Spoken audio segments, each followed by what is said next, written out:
তো হ্যালো সাগাই, কেমন আছেন তোমরা সবাই? আশা করুন ভালো আছেন। তো আজকে আমরা এই ভিডিওত এইচ ফাইলস অর্থাৎ হারিয়ানা ফাইলস নামে যে কালকে 5 নভেম্বর রাহুল গান্ধী যে একটা প্রেস মিট দিছিল, দিয়ে হারিয়ানা তো ভোট চুরি হয়েছিল বলে এক্সপ্লেন করে দেখাইছিল।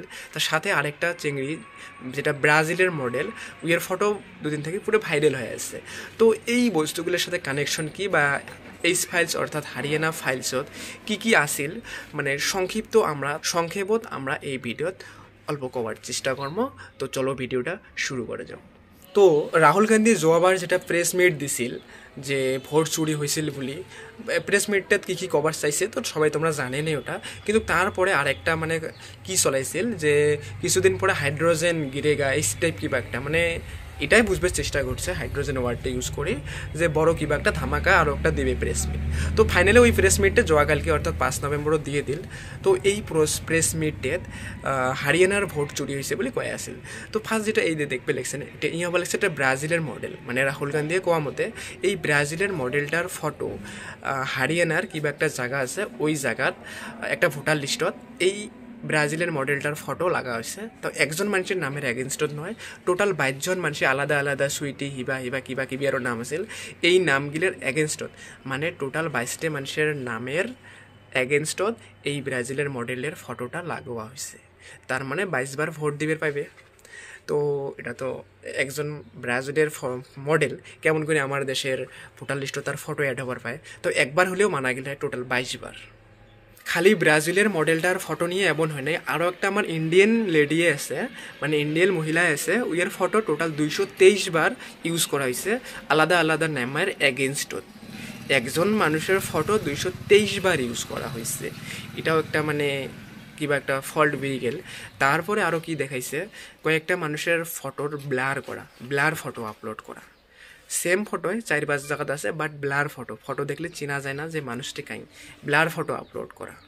তারপরে যোৱাবাৰ যেটা কৈছিল যে হাউস নাম্বার 00 নিয়ে কিবা কিবি হয়েছে, তারপরে আবার ইলেকশন কমিশনের যাই চিফ উইফির প্রেস মিট দিয়ে কইছে যে যেগুলো মানুষের ঘর বাড়ি নাই, তোমার আমার ঘর বাড়ি আছে, সো আমার হাউস নাম্বার আছে। যেগুলো মানুষের ঘর বাড়ি নাই ওগুলো মানুষের হাউস নাম্বার কী হবে, আমার ঘরে নাই, সো আমার হাউস নাম্বার 0 দিছি।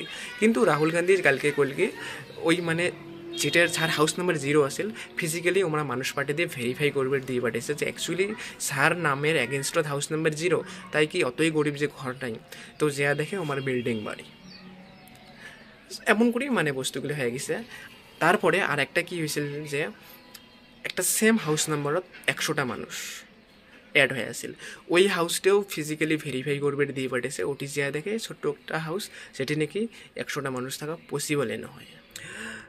কিছুগুলো ডুপ্লিকেট ভোটারও আছিল, যেটা ভিডিওটা দেখে দিছিল। তারপরে কি করছে, আধেক মানুষ মেলা মানুষ এমন আছে সেগুলো মানুষ নাকি 2024-এর যেটা এমপি ইলেকশন হয়েছে, ওই এমপি ইলেকশনত ভোট দিবার পাইছে, কিন্তু এমপি ইলেকশনের পরে ওমার নাম ভোটার লিস্টত কাটা পড়ছে। হারিয়ানাত এমপি ইলেকশনের পরে পরে বিধানসভা ইলেকশনটা আইছে। তো এমপি ইলেকশন আমরা ইজিলি ভালোভাবে দিবার পাইছে, কিন্তু বিধানসভা ইলেকশনের আগে আগে ওমার নাম ভোটার লিস্টে কাটি গেছে। তার ফলস্বরূপে আমরা বিধানসভা ইলেকশনত ভোট দিবার পাইনি। আর রাহুল গান্ধী কোয়া মতে টার্গেটেড মানুষের বেলে নাম কাটছে, আর ওই টার্গেটেড মানুষগুলো আছে কংগ্রেসের ভোটার। অর্থাৎ রাহুল গান্ধীর মতে বিধানসভা নির্বাচনের আগে আগে যেটা নতুন ভোটার লিস্ট বেরিয়েছে, ওই ভোটার লিস্টে যে মানুষের নাম কাটা গেছে ওই মানুষগুলো কংগ্রেসের সাপোর্টার আছিল বলে, কংগ্রেসের ভোটার আছিল, ওই মানুষগুলো টার্গেট করে ওই মানুষগুলোর বলে ভোট কাটছে। তারপরে আরেকটা যেটা ইস্যু দেখে দিছে ওটাও আছিল কি, যে সেম মানুষ ইউপিরও ভোটার লিস্টত আছে, হারিয়ানারও ভোটার লিস্টত অ্যাড হয়ে আছে। অর্থাৎ উনি ইউপিতে ভোট দিছে, হারিয়ানাতেও ভোট দিছে, ইনক্লুডিং বিজেপি লিডার্সও আছে বলে, তার বেটা বেটিও আছে বলে, উইয়ের হারিয়ানাতেও ভোট আছে, আবার উত্তরপ্রদেশেতেও ভোট আছে। তো এমন করে আরও কয়েকটা ইস্যু রাইজ করছেন। তো যদি তোমরা ভিডিওটা ডিটেলসও জানবে চান, ন্যাশনাল নিউজ চ্যানেলগুলো যে অল্প ডিটেলস নিবে পান, এমন করে আরও বহুত কিবা কিবি আরও ফল্ট দেখে দিছে এটা বলে। তো যেটাই হোক আমরা ওটা নিয়ে কথা না কই, জাস্ট কয়েকটা তোমার তুলি ধরলাম।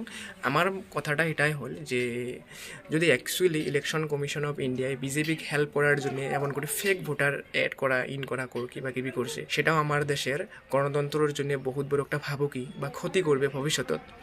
আর যদি এমন কিছু করে নাই, কংগ্রেসে নিজের পলিটিক্যাল এজেন্ডা বানার জন্য এমাক ফোর্স করিয়েছে, এমার উপরে ব্লেম ডালিয়েছে যে বিজেপি আর ইলেকশন কমিশন ইন্ডিয়া এমন করছে যে মিছে কয়ে আছে যদি কংগ্রেস, তাহলেও কিন্তু আমার গণতান্ত্রিক দেশের জন্য বহুত বেয়া কথা। গণতান্ত্রিক দেশ এখানত অপোজিশন এত বড় মিছে কথা কোয়াটা খুবই বেশি বেয়া কথা। কিন্তু সেটা যদি এমন হয় তাও বহুত বেয়া যদি কংগ্রেস ভুল করেছে।